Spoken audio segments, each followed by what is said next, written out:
Klabin Day de 2024. É sobre isso que a gente vai conversar. Vamos lá?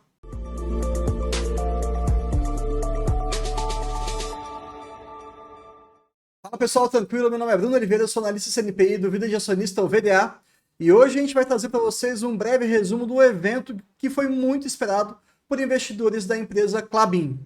Muitas notícias interessantes, mostrando ali algumas das suas qualidades de perenidade, de excelência operacional e também de presença no Brasil e no mundo, mas também nos últimos 20 segundos da nossa teleconferência que a gente pôde participar, pelo menos pela internet, nós tivemos um belíssimo balde de água fria. Enfim, deixaremos essa informação para o finalzinho. Mas vamos começar aqui então. Então, só para deixar protocolado aqui, dia 10 de 12 de 2024, Klabin Day 2024. Esse conteúdo aqui ele vai ser muito educacional, mas muito daquilo que a gente já conversou em outros vídeos sobre a Klabin. Então, preste atenção na questão de teoria e prática. Acho que o grande recado desse vídeo aqui certamente vai ser você não se apaixonar pelos seus investimentos. Mas vamos ao que interessa. Primeira coisa aqui que eles já começaram super bem, tá? Passaram essa visão de um negócio integrado, verticalizado. Você tem ali uma participação de terras, e aqui já vem aquela informação que a gente já conhecia. O total de terras vale mais do que o valor de mercado da companhia. Qual que é o grande ponto aqui? As terras da Klabin não têm um valor de mercado. Eu digo na prática, ou seja, eventualmente se essas terras forem atualizadas em termos de preço, eu acho pouquíssimo provável que o preço das ações suba. E por que isso? Porque elas não estão gerando algum valor adicional para a companhia. Essas terras existem, essas árvores também, mas elas fazem parte de uma cadeia produtiva. Então o preço que está ali sendo definido, na minha humilde opinião, eu pelo menos não pagaria a mais por isso. E também lembrar que se essa atualização for feita, todas as métricas, absolutamente todas as métricas de rentabilidade, tendem a cair demais, porque daí o patrimônio da companhia vai ser atualizado, vai ficar muito maior, o resultado não vai mudar em praticamente nada, então nesse resumo você vai ter uma distorção muito para baixo. Então acho pouco provável que essa atualização de terras acabe acontecendo. Mas de todo modo, a gente sempre pensa naquele modelo que eles têm como objetivo de longo prazo. 1/3 exposto da sua receita à celulose, 1/3 ao papel e 1/3 às embalagens. E aqui vem uma explicação que até então eu nunca tinha visto a Klabin fazendo, mas deu para entender finalmente. Como que oscila o preço ou o EBITDA gerado através das operações com a celulose? Pode ser muito baixo, mas também pode ser muito alto. E obviamente, como tem um ciclo muito grande, você vai ter esses movimentos de queda e de subida, com grande amplitude. Tudo bem? Quando a gente pensa na vertical de papel, você vai ter também uma volatilidade? Claro que vai, mas nada parecido com o aspecto da celulose. Então você tem ali alguns movimentos de alta, alguns movimentos de baixa, mas bem mais leve. E olha o que acontece com o segmento de embalagens, com maior valor agregado, geralmente. Você tem uma oscilação muito, mas muito pequena, uma dispersão em relação ao ROIC, a rentabilidade do negócio, e é justamente esse gráfico que eu estou desenhando com vocês, esse rabiscado. Na parte de embalagens, esse ROIC ele fica muito menos oscilante. Ele fica girando em torno ali de um valor muito mais estável. Então perceba que a celulose traz resultados com o ROIC elevado?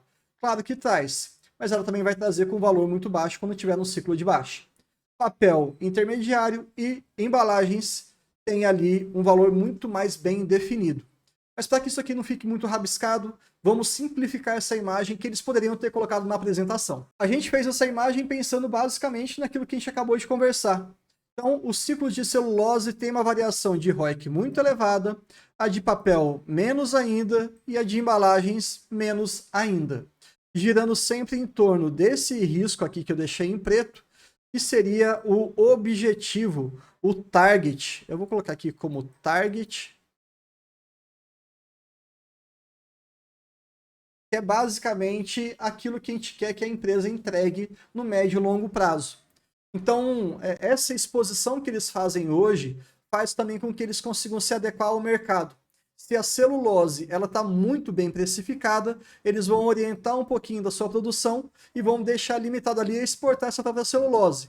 Caso contrário, eles vão colocando na sua cadeia produtiva, beneficiando esse produto, buscando naturalmente um ROIC um pouco mais estável e teoricamente um pouquinho menor, não tem problema nenhum, mas aí eles conseguem sempre ter um valor mais previsível. Esse que é o grande pulo do gato.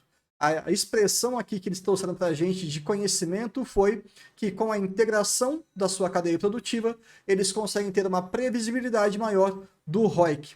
E para quem conhece um pouquinho do EVA, daquela metodologia importada dos Estados Unidos pelo professor Oscar Malvesi, já está enxergando que a Klabin está falando muito de criação de valor. A gente vai fazer um vídeo para vocês aqui exclusivo no clube do VDA, mas vai ser um pouquinho mais para frente. Mas perceba que eles vão falar várias vezes de ROIC, tá bom?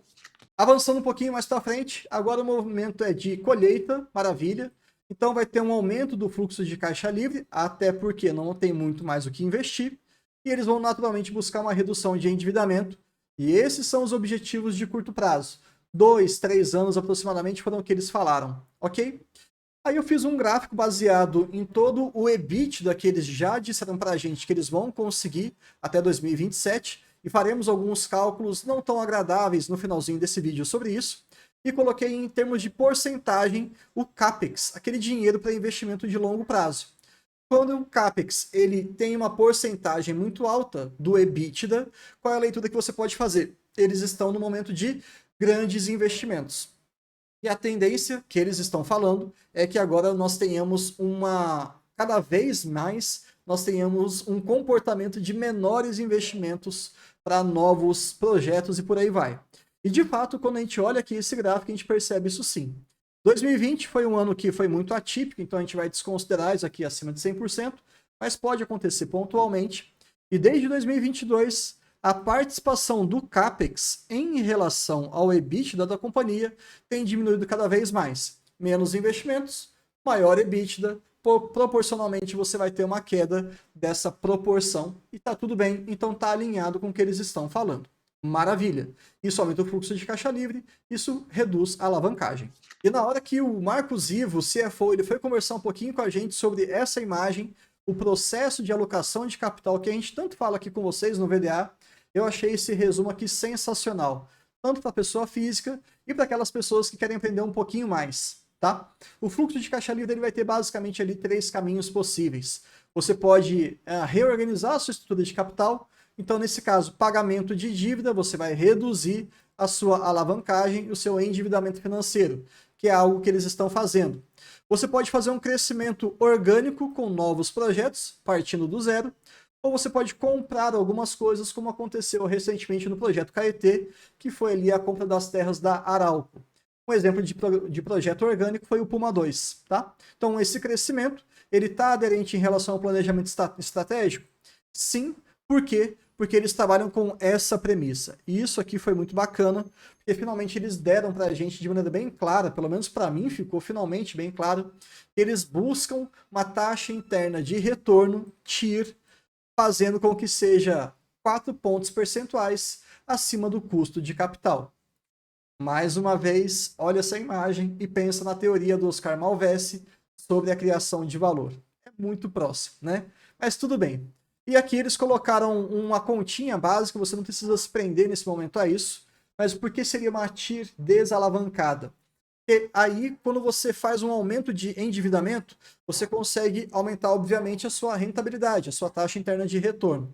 Então, eles foram muito transparentes aqui, eu gostei bastante, porque se você colocar ali uma estrutura de capital-alvo que eles trabalham, 40% com capital próprio e 60% com dívida, você tem uma tira alavancada próxima de 20% de rentabilidade, né? Uma taxa interna de retorno alavancada de 20%.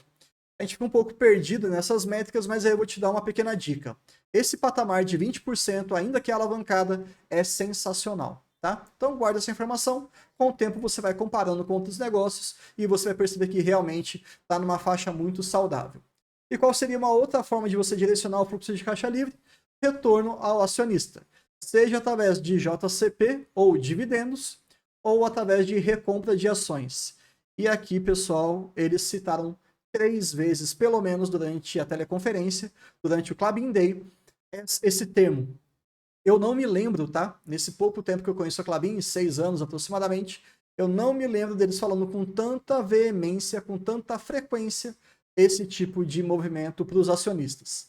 Então, é possível que exista, sim, um programa de recompras no curto prazo. Aqui é uma bola de cristal, tá? Não vamos nos prender a isso, mas é uma sensação que eu tenho, porque a Klabin geralmente ela faz isso. Ela vai soltando algumas informações como se não tivesse nenhuma relação. E aí, de repente, meses ou anos depois, eles falam, olha, lá atrás a gente já estava avisando tal coisa, e por aí vai. Não é a primeira vez, nem a última que eles fazem isso. Então, na minha percepção, talvez nós tenhamos um programa de recompra daqui para frente. O quanto que vai ser, se vai acontecer e etc, etc, não sei. Mas, enfim, os dividendos e o JCP, eles estão aderentes à nova política, e é isso que a gente vai ter que conversar com calma hoje. E aí sempre a recompra de ações ela vai estar em cima desse questionamento. Eu vou fazer um retorno mais atrativo para o acionista ou eu vou focar o crescimento da companhia? Então, né, é sempre uma dicotomia. Você fica ali entre A ou B. Não dá para fazer os dois ao mesmo tempo. Eles são excludentes. E pelo menos nos últimos anos, eu diria até de maneira mais ou menos exagerada, eles têm escolhido, na verdade, focar o crescimento. Mas a partir de agora, ao que tudo indica, nos próximos 3 anos, eles querem se adequar um pouco mais em termos de alavancagem, reduzindo esse patamar que está atualmente. Vamos um pouquinho mais para frente para vocês verem alguns dados interessantes. Nesse slide, eles fazem um pouquinho aqui de projeções para 2025. E eu gostei bastante porque a gente vai falar tanto de volume quanto de preço, tá? Então, o que você vai ter em 2025? O ramp-up da 27, da 28, MP 27 e 28, a gente sabe disso. Vai crescer ali algo próximo a 8% a 27% e vai crescer a 28% em algo próximo a 14%. Então, o aumento de volume já está definido. Se você tem mais volume, você consegue vender mais. Não é isso? Ok. Não teremos paradas de manutenção na unidade de Monte Alegre, que é muito importante. Qual que é a regrinha que o próprio Marcos Ivo ele revisou com a gente? Essas unidades, a cada 15 meses, elas têm que fazer uma pausa. Então, se você for colocar na ponta do lápis, você vai perceber que a cada 5 anos, uma dessas fábricas vai ficar funcionando os 12 meses. E toda parada geral, toda parada programada, ela vai reduzir, obviamente, a sua produção, não tem jeito, vai fazer a manutenção e depois ela volta a operar normalmente. O grande pulo do gato é que em 2025 nós não teremos isso. Então serão 12 meses ininterruptos de produção, aumentando mais o volume da companhia. Um outro aspecto também que eles estão falando que é em relação à normalização de algumas variáveis do mercado, tanto em relação à produção de celulose, quanto à retomada em termos do container board. Então a gente vai ter ali alguns incrementos, tanto da MP1, MP17, MP29. Resumo da ópera, em termos de volumes, provavelmente a gente não vai ter nenhum susto e sim vai ser incrementado, por vários motivos que a gente acabou de trazer para vocês. Agora, qual que é o grande diferencial toda vez que você fala de uma companhia, de uma indústria, tá? O custo. O que vai diferenciar um perfil de competitividade e também a perenidade do negócio vai ser o controle desse seu custo caixa.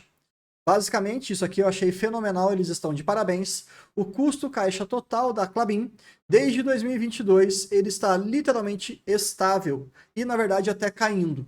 O que não faz muito sentido quando a gente pensa apenas com essa variável. Por quê? Custos tendem a aumentar por conta, pelo menos, da inflação. E eles colocaram aqui de 23, 24 e a expectativa de 2025. E de repente você olha para o custo caixa e fala assim, mas como que eles estão deixando estável ou até caindo?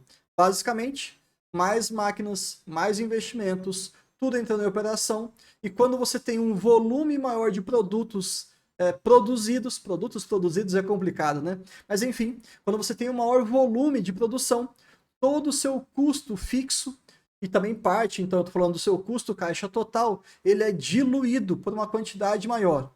É só um exemplo bem simples. Vamos supor que eu tenho uma empresa que faça sapatos.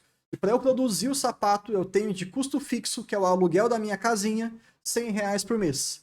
Qual que vai ser o custo em cima dessa uma única unidade que eu produzo em um mês inteiro? R$100. Se eu tiver 2 unidades sendo produzidas por mês, agora eu tenho para cada unidade produzida um custo fixo de R$ 50. E se eu tiver 100 sapatos sendo feitos em um mês? Cada sapato vai ter um custo fixo correspondente de apenas R$ 1. Percebeu que quanto maior o volume de produção, mais diluído fica o meu custo por unidade produzida? Basicamente é isso, tá?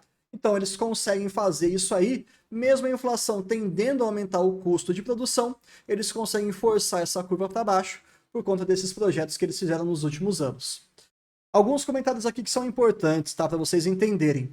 Em relação a 2025, principalmente, o preço do frete marítimo tende a aumentar, então isso aí vai ser uma questão importante que a gente vai ter que ficar atento. O preço, isso aqui não está se referindo apenas a Klabin, tá? É o contexto macro, deixar isso bem claro. Então isso aqui vai apertar um pouquinho algumas vendas, algumas exportações, mas nada preocupante. Preço de aparas, isso aqui é fundamental. Muitos concorrentes da Klabin, e aqui a gente pode citar que em algumas vertentes a Irani se classifica como uma concorrente sim, o preço das aparas para 2025 tende a aumentar. E isso já traz para a gente uma percepção ruim em relação à Irani. Então, enfim, faremos essa atualização nos próximos vídeos sobre a própria companhia. Mas, de todo modo, para a Klabin isso é maravilhoso, porque se os concorrentes da Klabin que precisam de aparas terão que lidar com custos maiores, a Klabin vai ter uma margem de negociação muito melhor com os seus clientes. Um outro ponto aqui que é importante, o maior volume de produção, isso como a gente acabou de explicar para vocês, vai ajudar a Klabin em termos de competitividade e as sinergias do projeto Caetê também que estão aparecendo. Tá?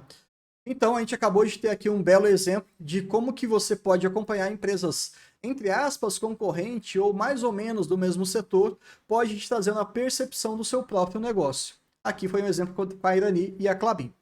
Indo um pouco mais adiante, olha só o que a gente tem. Em relação ao CAPEX, lembra aquele gráfico que eu mostrei para você em termos da porcentagem do CAPEX em função do EBITDA? Então, eu peguei basicamente essas projeções aqui. E de fato, o que eles estão falando tende a acontecer mesmo. 2023, 4,3 bilhões. 2024, 3,3. Já reduziu aqui 1 bilhão. Para o ano de 2025 vai ficar quase a mesma coisa e depois vai tendo quedas menores, mas nós teremos. Então, se você tem menos investimento, sobra mais para você desalavancar a sua companhia, o que é ótimo, sobrando mais dinheiro em caixa, isso deixa a estrutura de capital mais alinhada com o que eles gostariam. E aqui qual que é o grande recado, tá? Isso aqui que a gente não pode deixar de esquecer ou ignorar. Há uma mudança de postura em relação aos consecutivos ciclos de investimento da última década, aproximadamente. Então isso aqui é um alívio sim para o investidor, pelo menos com aquela narrativa de mais um ciclo, projeto Puma 2, Puma 1, Puma 2, Figueira, Caetê, e vai, projeto Platô e por aí vai, tá? Então agora a gente vai dar uma sossegada. Já esse slide aqui não tem muito o que falar para vocês, tá? Eles deram vários exemplos, falando da Nestlé, falando da Unilever, falando da parte de alimentos, falando do quanto que eles representam para os seus parceiros de negociação, falando que eles estão muito bem localizados, muito bem posicionados e que o market share, ou seja, a fatia de mercado dos seus produtos, pegando aí em vários segmentos, aumentou de 2019 até 2022. Tá? Então, o que eu quero trazer aqui nesse slide de maneira bem resumida e bem rápida? A própria Amazon, né, boa parte ali do e-commerce é feito com eles e tudo mais e tal. Então, quando você tem bons clientes e também você tem bons fornecedores, esses dois extremos são excelentes para você poder avaliar também o seu negócio. Se você tem parceiros, tanto na parte de fornecimento, quanto na parte de clientes, que são um pouco duvidosos, ou que não são muito sustentáveis, ou que talvez estejam passando por algumas dificuldades, a sua empresa pode acabar incorporando parte dessa dificuldade, até porque a nossa economia ela é muito entrelaçada, é uma relação de via dupla. Então, passar essa percepção para a gente de que a Klabin tem bons clientes é maravilhoso em termos de qualidade de negociação e qualidade de cliente. Tá bom? É basicamente isso. Não vou me aprofundar tanto não, mas é um ponto que tem que ser levado em consideração. Já nesse slide aqui, trazendo algumas comparações que eles fazem da própria Klabin, do setor e também do PIB, eles trazem algumas percepções aqui em relação às suas linhas de produtos, mas com valor agregado, tá? Associado.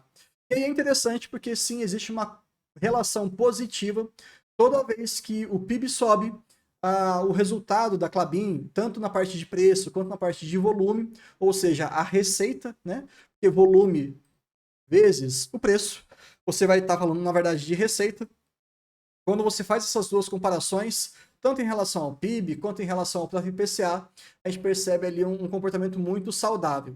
Em relação ao PIB, quando o PIB sobe, a parte da Klabin ela cresce muito mais. E quando o PIB cai, a parte da Klabin cai, mas cai menos. Isso é maravilhoso para a companhia. Mas o que eu queria trazer para vocês, que eu acho que eles exageraram aqui um pouquinho nessa parte do gráfico. Porque nós tivemos aqui a aquisição da International Paper. Então isso, pelo menos na parte de volume, vai trazer uma distorção muito grande. Se você pega dos anos mais recentes, de 2022 para cá, você percebe que na realidade a Klabin está praticamente estável, com um comportamento muito próximo do PIB. Então, na verdade, não estaria aqui com 8% de crescimento anualizado. Talvez uns 3,5%, uns 3%, uns 2,5%. E não 8%, tá? Cuidado com essa distorção aqui, que a janela que eles pegaram talvez não tenha sido muito justa, pelo menos na minha visão, tá? Não precisava disso aqui.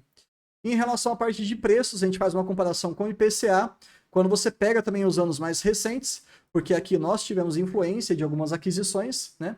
Você percebe que o preço da Klabin está literalmente estável, enquanto o IPCA está subindo um pouquinho e também a parte do em papel está extremamente estável, com até um pouco de queda.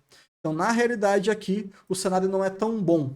Na parte de preços e não de custos, a Klabin não está conseguindo repassar tanto assim dos seus clientes. Mas até aí não tem problema, é apenas um pontinho de todo um complexo que você tem que avaliar, que talvez ela não esteja conseguindo ir tão bem assim. Pensando na Klabin, nada muda em termos de fundamentos ou de nível de competitividade. Tá? A minha grande crítica aqui, que eu estou trazendo para vocês, é para que a gente possa fazer uma análise mais crítica desses gráficos, sem considerar algumas distorções, algumas armadilhas aqui, e a gente não precisa disso. Né? Esse talvez seja o gráfico mais importante da apresentação que eles colocaram, que tem muito a ver com aquele gráfico em senoide decrescente que eu passei para vocês, aquela cobrinha diminuindo cada vez menos, que é basicamente o que vai representar a Klabin aqui. Quando você pega essa questão da cadeia de containerboard, lembra os últimos segmentos ali da Klabin, em que você tem tira a celulose, você vai ter ali uma volatilidade do ROIC menor, não é verdade? E eles fizeram aqui uma série de estudos com muita consultoria, mais de 20 consultorias, é muita coisa, né? E aí eles perceberam o seguinte, pessoal, se a gente ignorasse essa nossa vertente aqui de produção, essa nossa vertente de vendas, qual que seria o cenário da Klabin? Teríamos potencialmente um ROIC máximo e mínimo maior do que nós temos hoje. Perceba que isso aqui é maior do que o cenário atual. E esse valor aqui também, ele é bem menor do que o mínimo do cenário atual. Então, o que eles querem dizer? Se a gente ignorasse esses produtos com maior valor agregado, provavelmente a Klabin teria uma volatilidade de resultado, e principalmente aqui de rentabilidade, que eu tenho que falar, do ROIC, muito, mas muito maior. Isso é ruim, tá? Eu não vejo como algo saudável. Se você conseguir ter um ROIC estável e efetivamente mais elevado do que o seu custo de capital, você está falando de uma empresa que gera valor para a sociedade e para os acionistas também, de uma maneira mais consistente. E esse é o tipo de modelo de negócio que é vencedor no longo prazo. Não é à toa que eles têm 125 anos. Agora, olha só quando você olha para o cenário atual. Por mais que você tenha um potencial ROIC máximo um pouquinho menor, você tem um ROIC mínimo muito superior. Então ele vai ficar oscilando aqui dentro, nesse intervalo. O que é maravilhoso, é isso que a gente quer. Trazendo mais uma vez que o modelo integrado aqui deles, de fato, traz uma resiliência de rentabilidade muito interessante. Integração da cadeia produtiva nada mais é do que redução da volatilidade do ROIC com pequeníssima redução do ROIC máximo a ser obtido. Então assim, pessoal, tá perfeito, tá maravilhoso. E olha o perigo de você ter um ROIC muito volátil, muito alto e muito baixo. Olha aqui o custo de capital. Se eles não tivessem essa vertente de containerboard, poderia acontecer destruição de valor em alguns períodos. ou seja, o custo de capital maior do que a rentabilidade do negócio. Isso aqui é pavoroso, tá? É pavoroso. Mas o que eles fazem é de excelência.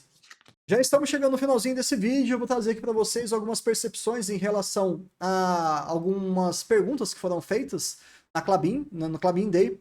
Primeiro, em relação à internacionalização da Klabin, eles enxergam que tem muito valor agregado ainda, muito espaço, na verdade, para crescer aqui.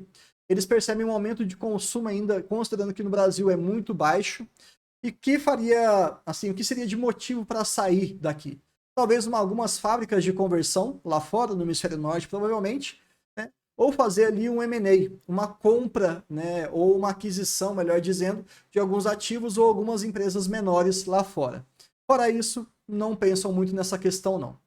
Em relação àquele modelo 1/3, 1/3, 1/3, 1/3 celulose, 1/3 embalagem e 1/3 papel. Eles querem, na verdade, aumentar a exposição à fibra longa, principalmente aqui a gente está falando do fluff, não tem esse Y, né? Mas tudo bem. Porque é um material com muita margem para crescer no Brasil e no mundo, e eles têm alguns diferenciais competitivos muito interessantes. Não estão sendo feitas novas capacidades de produção nos Estados Unidos, por exemplo.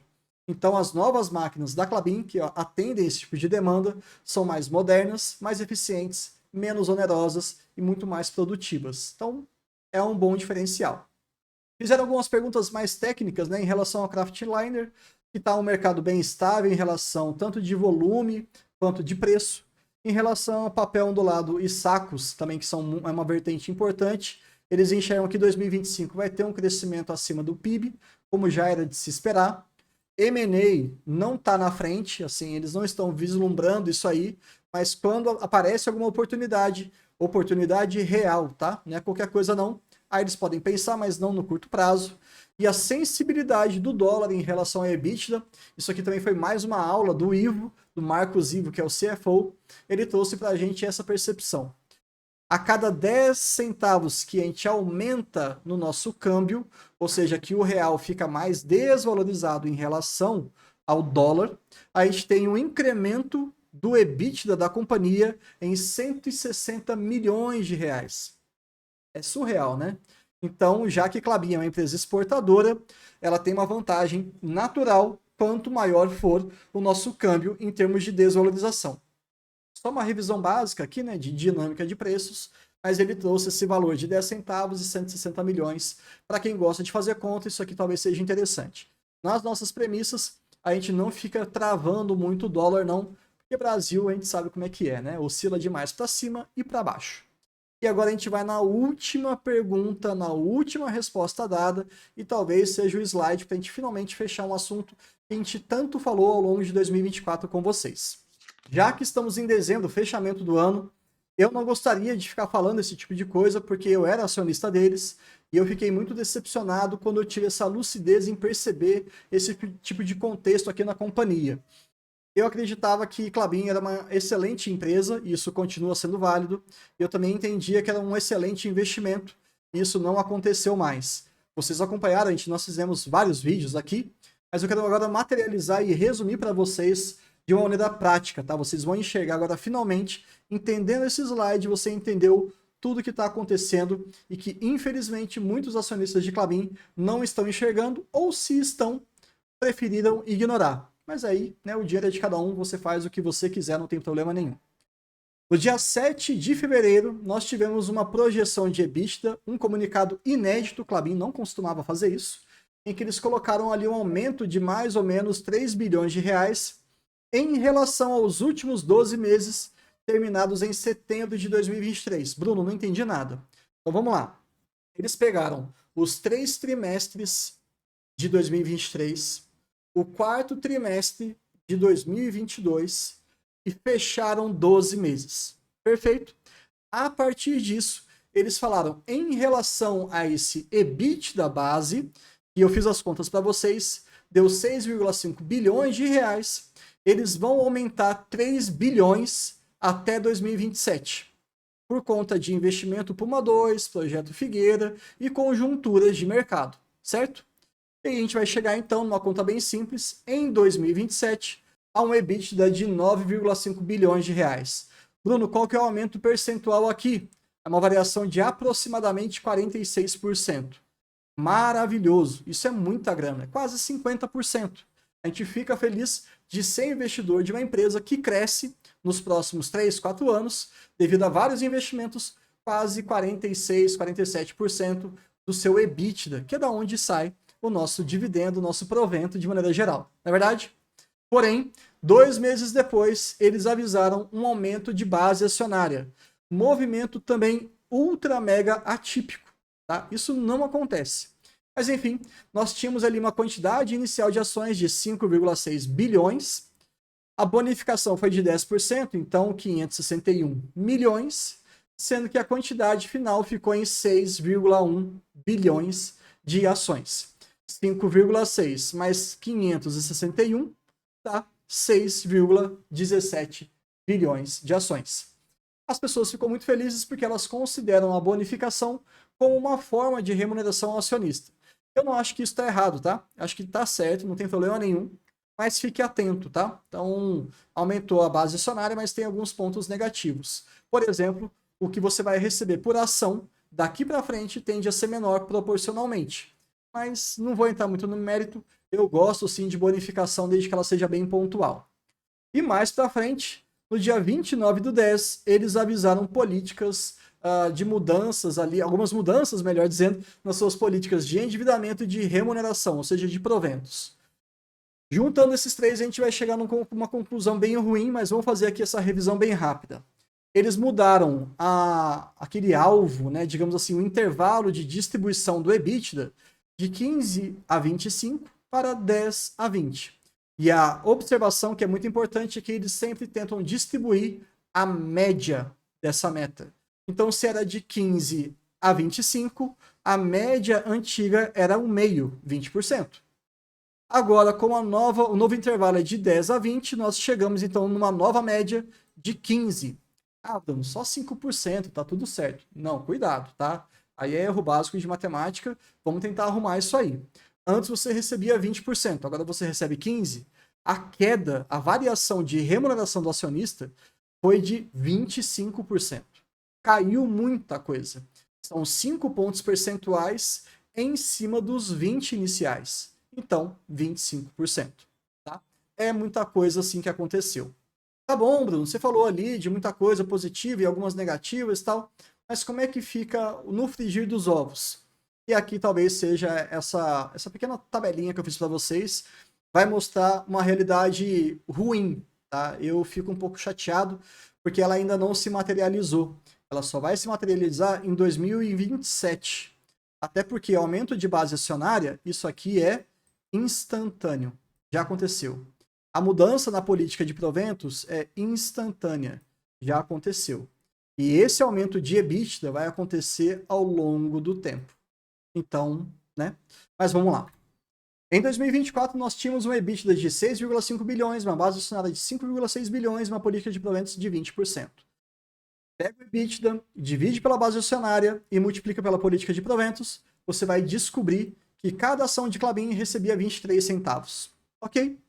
Só que aqui, ó, nós tivemos o aumento decorrente dessa primeira atividade aqui, ó, do EBITDA até 2027, vai aumentar para 0,33 centavos. Pelo menos é o que eles estão falando. Maravilha. Qual foi o grande ponto?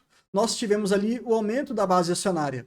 Então, se antes você estava recebendo 33 centavos, agora você vai receber, na verdade, 30 centavos por conta desse novo formato da sua base acionária. Se eu aumentei em 10% a base acionária, eu reduzi a remuneração pontualmente em algo em torno de 10 a 11%. Puro jogo matemático, tá? Não se preocupe com isso. Só que teve mais coisa. Nós diminuímos a nossa política de proventos. Então, dos 30 centavos que você receberia, na verdade, agora eles serão 23 centavos por conta dessa nova política. É isso, tá? Quer ver se isso aqui está certo ou não? O que vai acontecer em 2027, segundo dados da própria empresa? Eles terão um EBITDA de 9,5 bilhões, uma base acionária que já é de 6,1 bilhões, e a nova política de proventos ela está trabalhando com 15%. EBITDA, 9,5.